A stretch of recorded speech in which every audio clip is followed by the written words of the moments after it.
I tried to hug my wife after a long day. She pushed me away and said, "You think you earned that?" By morning, I left a note, "Earn my return." What I discovered next, about her, her sister, and the man she'd been seeing for 10 years, made me question everything, including my own son. My name is Dean Pritchard. I'm 44 years old, and I run a small accounting firm in Columbus, Ohio. For 17 years, I thought I had built something solid. A beautiful home, a successful business, 2 kids I would die for, and a wife who I believed loved me back. I was wrong about that last part. That Tuesday started normally enough. I came home exhausted from tax season preparations, shoulders tight from hunching over spreadsheets all day. Nadine stood at the kitchen counter, her back to me, that familiar floral robe wrapped around her. Shane, our 16-year-old, was upstairs doing homework. Haley, 13, had already gone to bed. I walked up behind Nadine and reached out to hug her. Nothing dramatic, just the kind of embrace a husband gives his wife after a long day. But the moment my arms touched her shoulders, she recoiled. She actually stepped away from me like I carried some disease. "What do you think you're doing?" Nadine's voice was ice cold. "I was trying to hug my wife," I said, confused. "Is that a crime now?" She turned to face me, and what I saw in her eyes wasn't anger. It was something worse. It was contempt. "You think you earned that?" she asked. "You come home, barely talk to me, buried in your numbers all day, and you think a hug makes everything fine?" I stood frozen. 17 years of marriage, and she looked at me like I was a stranger asking for spare change. "Nadine, what's going on with you?" "Nothing's going on with me, Dean.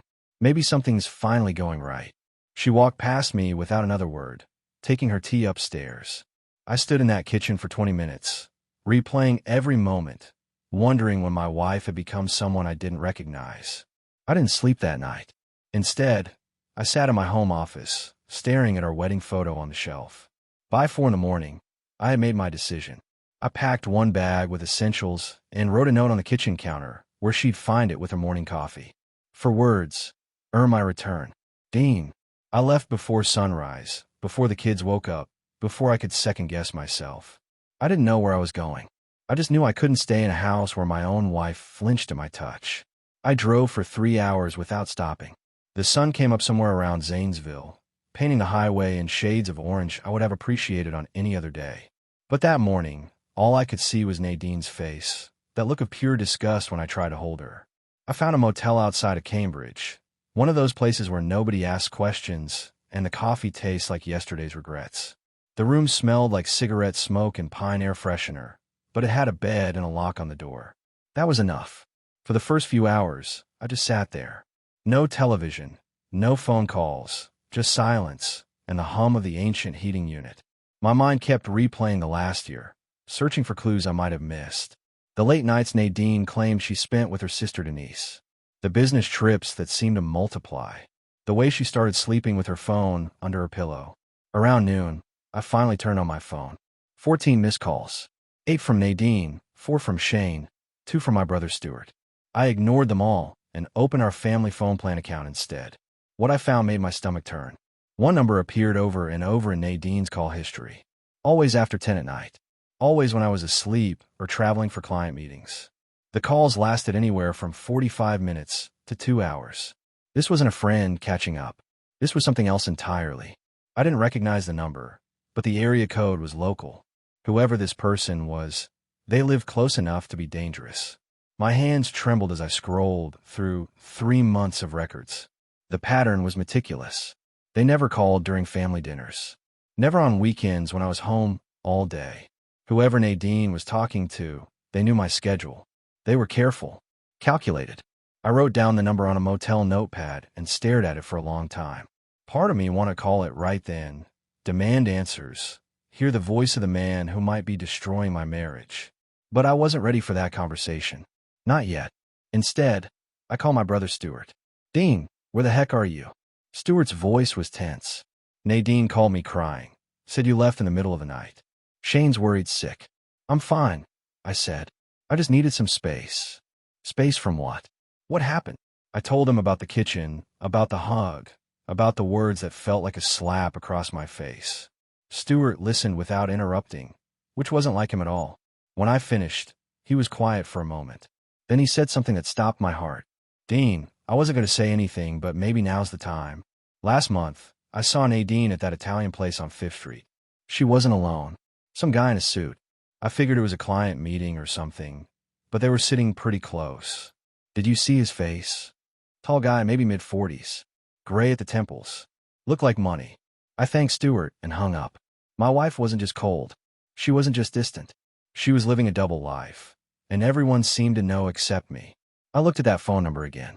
Tomorrow, I would find out exactly who had stolen my wife's heart. Tonight, I would plan. The next morning, I woke up with a purpose. No more sitting in motel rooms, feeling sorry for myself. I needed answers, and there was only one way to get them. I drove back toward Columbus, but didn't go home. Instead, I parked outside a private investigation office I'd found online the night before. The building was unremarkable, sandwiched between a dry cleaner and a sandwich shop. Inside, a man named Vince DeLuca sat behind a cluttered desk, looking exactly like you'd expect a former cop to look. Tired eyes, thick hands, and a wedding ring tan line on his finger. Divorce cases are my bread and butter, Vince said after I explained the situation. Give me that phone number in a week. I'll tell you everything about this guy, including his shoe size. I handed over the number and a photo of Nadine from my wallet. Vince studied it for a moment, then nodded. Pretty woman. They usually are in these cases. I'll be in touch. While Vince worked his magic, I checked into a different motel closer to the city. I couldn't stay away forever. Shane and Haley needed to know their father hadn't abandoned them. But I wasn't ready to face Nadine. Not until I knew exactly what I was dealing with. That evening, I met my friend Terrence at a bar near his office. We'd known each other since college, back when life was simple and the future seemed limitless. He was the only person besides Stuart I could trust with this. You look terrible, Terrence said, sliding a beer across the table. Feel worse than I look, I replied. I told him everything. The rejection in the kitchen, the phone records, Stuart's sighting at the restaurant. Terrence listened without interruption, his expression growing darker with each detail. Dean, I need to tell you something, he said when I finished. I wasn't sure if it meant anything, but now I think it does. About 2 months ago, I ran into Nadine at that charity gala downtown. The one for the children's hospital. You were supposed to go, remember? But you had that emergency with the Patterson account. I remember. What about it? She was there with some guy. Introduced him as a colleague from her sister's company. But the way they moved together, the way he touched the small of her back when they walked, that wasn't professional, Dean. I convinced myself I was reading too much into it. What did he look like? Tall, good-looking in that polished corporate way. Gray hair, expensive suit. Drove a silver Lexus. My hands tightened around my beer glass. This matched Stuart's description perfectly. The same man, appearing at multiple events with my wife while I worked late to provide for our family. Did you catch his name? Terrence frowned, trying to remember. Douglas something. I think she said Douglas. Douglas. Now the ghost had a name. I thanked Terrence and drove back to my motel, my mind racing. This wasn't a recent affair. This was something that had been building for months, maybe longer, right under my nose. They had been careful, choosing events where I wouldn't be present, constructing alibis that would never raise suspicion. But careful people make mistakes. Everyone does eventually. And with Vince digging into that phone number, and now a first name to work with, those mistakes were about to surface. I sat on the edge of my bed and pulled out my phone. Shane had texted me 3 times, asking where I was and if I was okay. My son, the boy I'd raised for 16 years, worried about his father. I typed back a simple message. I'm safe. I love you. I'll explain everything soon. Whatever happened next, my children would know the truth. They deserve that much. Vince called me 4 days later. His voice was flat, professional, but I could hear something underneath it. Sympathy, maybe, or just the weariness of a man who delivered bad news too many times. Got your information, he said. You're going to want to sit down for this. I was already sitting in my motel room, but I gripped the edge of the mattress anyway. The number belongs to a prepaid phone, but I traced the purchase to a credit card. The car belongs to a man named Douglas Kemp, 46 years old, partner at Kemp and Harrington Law Firm downtown. Specializes in corporate mergers and acquisitions. Divorced twice, no kids. Net worth somewhere north of $4 million. Douglas Kemp, a name I'd heard before, but couldn't quite place. There's more, Vince continued. I did some digging into his background. Kemp has a reputation. Likes married women, specifically ones whose husbands are too busy working to notice. This isn't his first rodeo, Dean.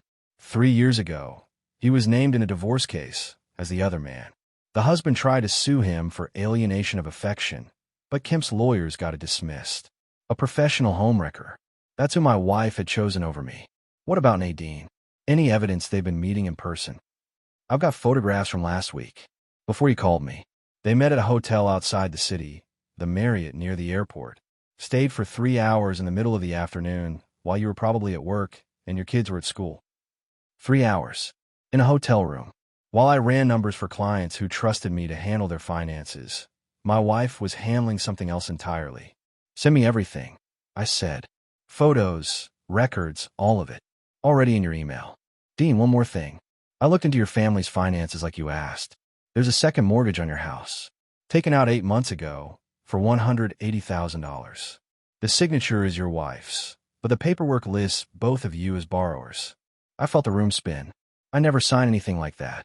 I figured, you might want to check your kids' college funds too. Your wife is listed as the primary account holder on both. After Vince hung up, I sat in silence for a long time. The woman I married, the mother of my children, had been draining our finances while sleeping with a millionaire lawyer. It didn't make sense. If Douglas Kemp was so wealthy, why did Nadine need our money? Then it hit me. She wasn't stealing for him. She was building her escape fund, a safety net for when she finally left me, made up of money I had earned through years of 70-hour work weeks. I opened my laptop and logged into the education savings accounts. The balance in Shane's fund, $12. Haley's fund, $37. Between them, I had saved over $90,000. Gone. All of it gone. My hands trembled, but not from sadness. From rage. Cold, focused rage. I picked up my phone and called my own lawyer. It was time to stop being a victim and start being the man my children needed me to be. My lawyer worked fast. Within 48 hours, he had subpoenaed the bank records and discovered exactly where our money had gone. The second mortgage payments were being deposited into a private account under Nadine's maiden name. The children's education funds had been liquidated over the course of 2 years, transferred in small amounts to avoid detection. But the real shock came when I finally decided to confront someone who might have answers. Nadine's sister, Denise. I found her at her apartment on the east side of Columbus. She opened the door with a look of genuine surprise, clearly not expecting me. Dean, what are you doing here? Nadine's been worried sick. She says you just vanished without any explanation. Can I come in? I asked. We need to talk. Denise hesitated, then stepped aside. Her apartment was small but tidy, filled with photographs of family gatherings where I now appeared as the fool who didn't know his wife was cheating. I know about Douglas Kemp, I said, not bothering with small talk. Denise's face went pale. She tried to recover, but the damage was done. Her reaction told me everything I needed to know. I don't know what you're talking about, she stammered. Don't lie to me, Denise. I have phone records. I have photographs. I have emails going back over a year. What I want to know is how long you've been covering for her. Denise sank on her couch, her hands trembling. For a long moment, she didn't speak. When she finally looked up, her eyes were wet with tears. 10 years, she whispered.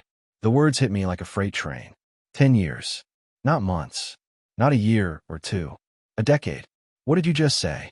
They've been seeing each other for 10 years, Dean. On and off at first, then more regularly after Haley was born. I told her to stop. I begged her to end it. But she said Douglas made her feel alive in a way you never could. I stood frozen, trying to process the magnitude of this betrayal. Shane was 16. If this affair had been going on for 10 years, that meant it started when he was only 6 years old. When Haley was just 3. Did she ever mention anything about Shane? I asked, my voice barely above a whisper. Denise looked away, and that small gesture answered my question before she spoke. Dean, I think you should ask Nadine about that directly. Tell me, Denise. I deserve to know. She closed her eyes. About 5 years ago, Nadine got drunk at my birthday party. She told me something she made me swear never to repeat. She said Shane might not be yours. She was seeing Douglas before you two got married. There was some overlap. The room started spinning. My son, the boy I had coached in Little League, helped with homework, taught to drive. The boy who had my last name and called me Dad. He might not be mine. Did she ever confirm it? Did she do a test? She refused. She said she didn't want to know. She said it didn't matter because you were raising him anyway. I walked out of Denise's apartment without another word. My legs carried me to my car, but I couldn't drive. I just sat there, hands on the steering wheel, staring at nothing. 10 years. My wife had been living a double life for 10 years.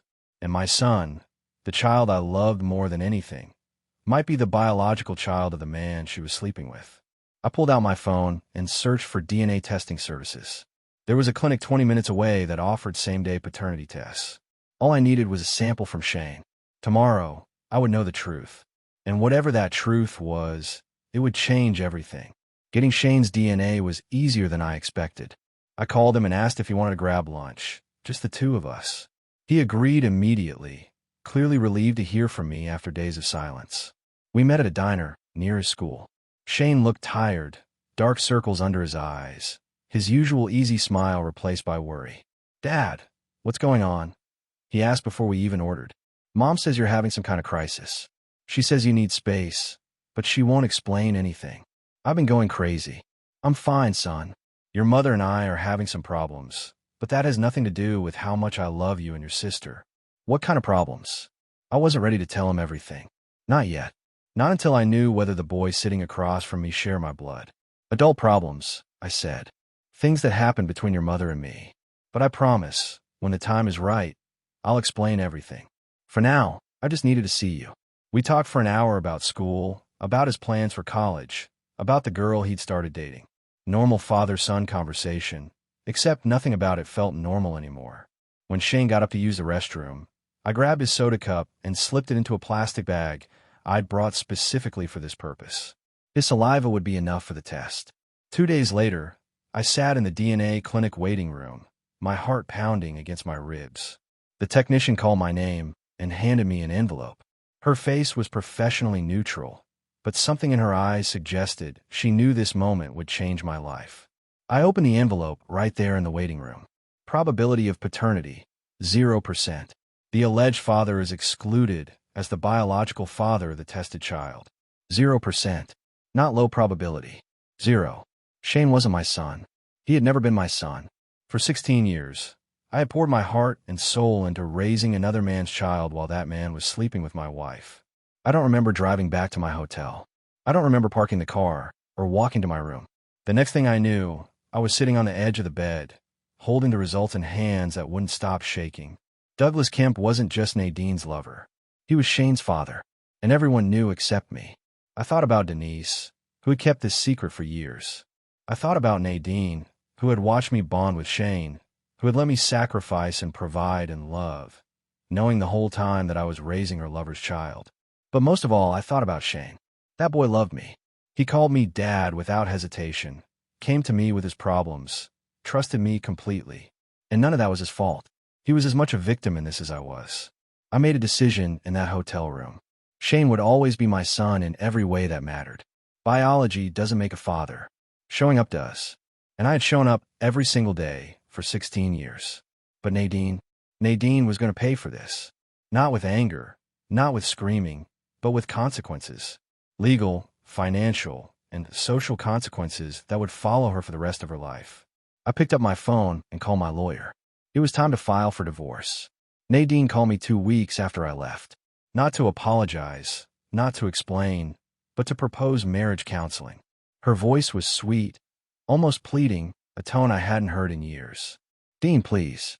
Whatever's happening between us, we can work through it. I've already made an appointment with a therapist, Dr. Vivian Crane. She comes highly recommended. Just give us 1 session. For the kids, if nothing else. For the kids." She knew exactly which buttons to push. Against my better judgment, I agreed. Not because I believed in reconciliation, but because I wanted to see what game she was playing. My lawyer had advised me to avoid direct confrontation until the divorce papers were ready. This seemed like a safe middle ground. The therapist office was in an upscale building near the Short North District. Leather chairs, soft lighting, abstract art on the walls. Dr. Vivian Crane greeted us with a warm smile that felt rehearsed. "I'm so glad you both decided to come," she said, gesturing toward a pair of facing armchairs. "Nadine has told me a little about what's been happening. Dean, I understand you left the home rather suddenly a few weeks ago. I noticed she didn't ask for my side of the story. She already had Nadine's version and seemed satisfied with it. I left because my wife made it clear she didn't want me there, I said calmly. Dr. Crane nodded sympathetically, but her eyes stayed on me with an intensity that felt more like evaluation than understanding. Nadine mentioned that you've been under a lot of stress at work, that you've become emotionally distant over the past year. Would you say that's accurate? I looked at Nadine, who sat with her hands folded, the picture of wounded innocence. No, I said. I would say that's a convenient story that ignores several important facts, such as the fact that my wife has been having an affair for the past 10 years with a man named Douglas Kemp, such as the fact that she's stolen nearly $200,000 from our family through a fraudulent second mortgage and by emptying our children's college funds, such as the fact that our son Shane may not be biologically mine. The room went silent. Nadine's face drained of color. Dr. Crane's professional composure slipped for just a moment before she recovered. Those are very serious allegations, Dean, the therapist said carefully. Nadine, would you like to respond? Nadine's eyes darted between me and Dr. Crane. I could see her calculating, trying to figure out how much I actually knew. He's having some kind of breakdown, Nadine said finally.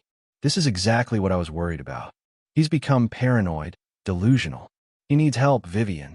Vivian, not Dr. Crane. First name basis. And suddenly I understood. This wasn't therapy. This was a setup. Dr. Vivian Crane wasn't a neutral counselor. She was Nadine's friend, probably recruited to document my supposed mental instability for the divorce proceedings. I stood up slowly, buttoning my jacket. I think we're done here, I said. Dean, please sit down, Dr. Crane urged.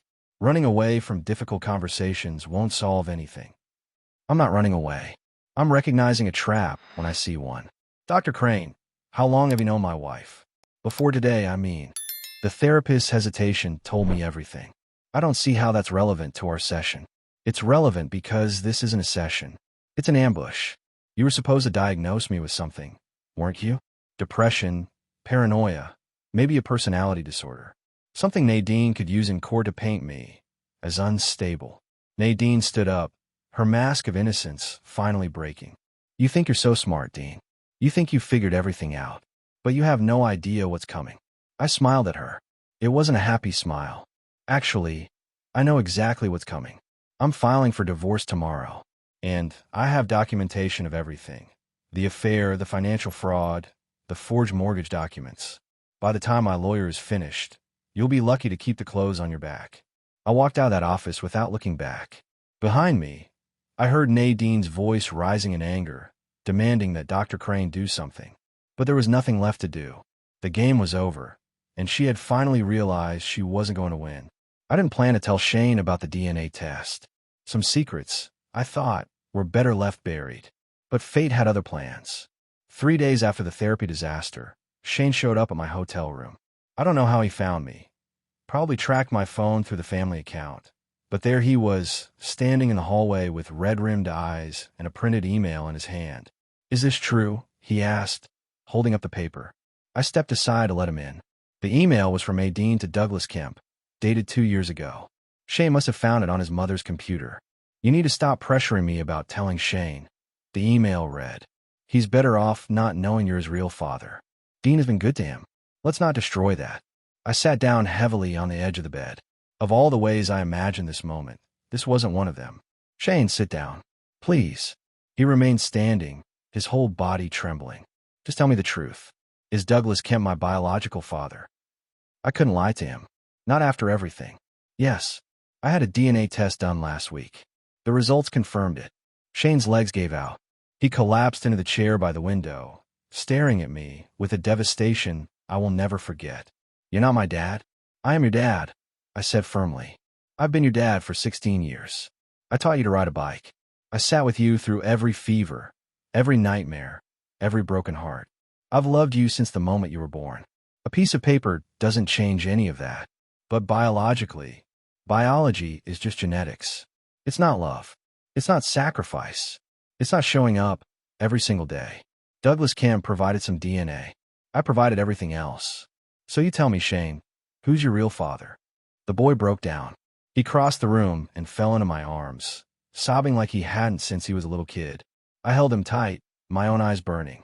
I don't care about him, Shane said through his tears. I don't care about any of it. You're my dad. You've always been my dad. And I always will be. Nothing changes that. Not your mother's lies. Not some test results. Nothing. We stayed like that for a long time. When Shane finally pulled back, his face was calmer, more resolved. What happens now, he asked. I'm divorcing your mother. It's going to get ugly. She's going to say things about me, try to turn you and Haley against me. I need you to be strong. What about Haley? Does she know? No. And I'm not sure she needs to. She's only 13. This is between your mother and me. You kids shouldn't have to carry our burdens. Shane nodded slowly. I want to stay with you.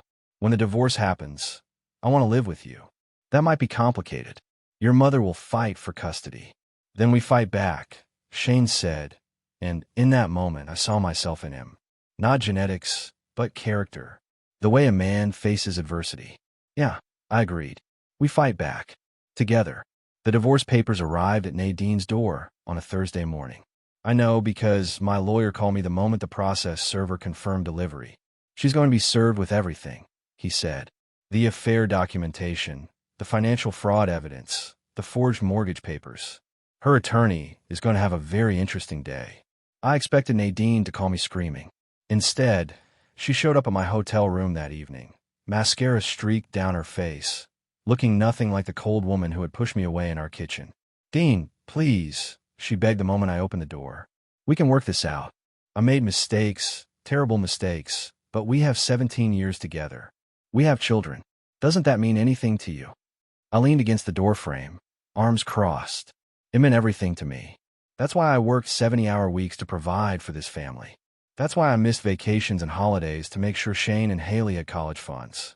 Funds you emptied, by the way. I can explain about the money. Can you explain about Douglas Kemp? Can you explain 10 years of lies? Can you explain letting me raise his son while you two laughed behind my back? Nadine flinched like I'd slapped her. I never laughed at you. Neither did Douglas. It wasn't like that. Then tell me what it was like. Help me understand how a woman looks her husband in the eye every day for a decade while sleeping with another man. She was silent for a long moment. When she spoke, her voice was barely a whisper. I was unhappy, Dean. You were always working, always stressed. Douglas made me feel seen. He made me feel alive. So instead of talking to me, instead of suggesting counseling or separation, you chose to betray everything we built. You chose to steal from your own children. You chose to let me bond with a boy who wasn't mine while keeping me in the dark. Shane loves you. That part was real. Shane loves me because I showed up. Every single day, I showed up. That's what fathers do. Douglas Kemp didn't show up. He just took what he wanted and let someone else do the hard work. Nadine reached for my hand, but I stepped back. Dean, I'm begging you. Don't destroy our family over this. I'll end things with Douglas. I'll pay back the money somehow. We can start over. I looked at this woman I had loved for 17 years. Part of me wanted to believe her. Part of me remembered the girl I married, the mother of my daughter, the life we had built together. But that life was built on lies. And you can't rebuild on a foundation that's already rotten. No, I said quietly. We can't start over. You had 1,000 chances to tell me the truth, and you chose deception every single time. The divorce is happening. The only question now is whether we do this civilly or whether I release every piece of evidence I have to our friends, our families, and your precious Douglas Kemp's professional network. Nadine's expression hardened. The mask of the grieving wife slipped away, replaced by something colder. You'll regret this, Dean. I'll make sure of it. I already have regrets, Nadine. 17 years of them. But walking away from you isn't one of them. I closed the door in her face. Through the wood, I heard her standing there for a long moment before her footsteps finally retreated down the hallway. It was over. Not the legal battle. That would take months. But the marriage. The pretense. The hope that somehow this could be fixed. I sat down on the edge of my bed and felt something I hadn't expected. Relief. The weight of a decade of lies was no longer mine to carry. Whatever came next, I would face it as a free man. The divorce was finalized on a crisp October morning. Judge Harrison reviewed the evidence, listened to both attorneys, and made his ruling. I received the house, primary custody of Haley, and joint custody of Shane. Nadine was ordered to repay the stolen education funds from her share of the marital assets, which left her with almost nothing. Douglas Kemp didn't fare much better.